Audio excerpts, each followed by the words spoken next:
Mr. President, multiple sources are telling Fox News today that the United States government now has high confidence that while the coronavirus is a naturally occurring virus, it emanated from a virology lab in Wuhan, that because of lax safety protocols, an intern was infected, who later infected her boyfriend, and then went to the wet market in Wuhan, where it began to spread. Does that correspond with what you have heard from officials? Well, I don't want to say that, John, but I will tell you more and more we're hearing the story, and we'll see. When you say multiple sources, now there's a case where you can use the word sources, but we are doing a very thorough examination of this horrible situation that happened. Go ahead, please. In your many conversations with President Xi, Mr. President, did you ever discuss with him State Department concerns about lax safety protocols that had been reported to the State Department from the embassy in Beijing about that laboratory? I don't want to discuss what I talked to him about the laboratory. I just don't want to discuss it. It's inappropriate right now. Please, go ahead in the back.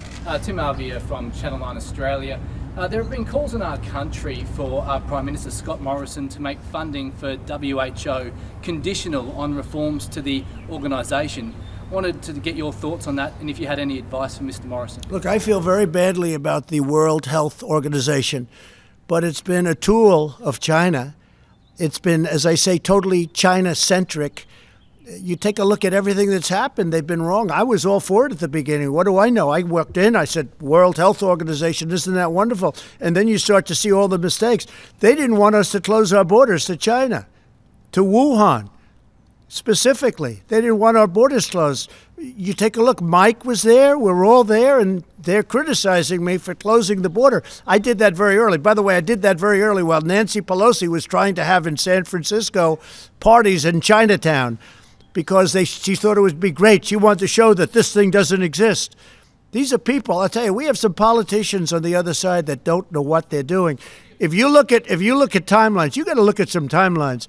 But the World Health Organization, just like the World Trade Organization, I'm telling you, I call them, they have been treating the United States for decades so badly, and they've been so in favor of China. China took off when it joined the World Trade Organization because of what's happened. Think of it. They're considered a developing nation, and because they're and we're not. Well, we're a developing nation too in my book, okay? We're developing too. But the fact is, we have been treated so badly by these organizations, and believe me, I'm looking at that one too. We're winning a lot of lawsuits right now that we never won before in the past. We're winning a lot of money that we never won in the past. That's with the World Trade. But with the World Health Organization, what's happened there is a disgrace. Here's the other thing. We pay $400 to $500 million a year. China's paying $38, $39, and $40 million a year. And it's like they control this group. I could do that too if I want to devote full time to it or have some very capable people dealing with Dr. Tedros, okay? I could do it too. I could do very well with that. But there's something going on. There's something going on that's very bad. Now, the $500 million that we save, we're going to make a determination over a little period of time. But they're going to either have to make massive changes. I don't even know if they're going to be able to do that. Or we're going to give money to people. We want to help people.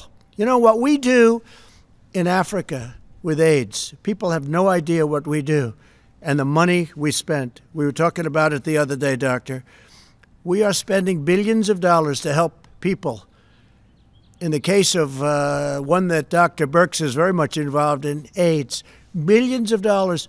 And you know what? It's a great thing. Nobody talks about it. Nobody gives us credit. We do that, and we do it very directly.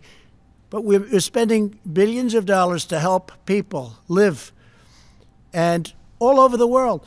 But we're spending $500 million to the World Health Organization, and there's something very bad going on. And you know what?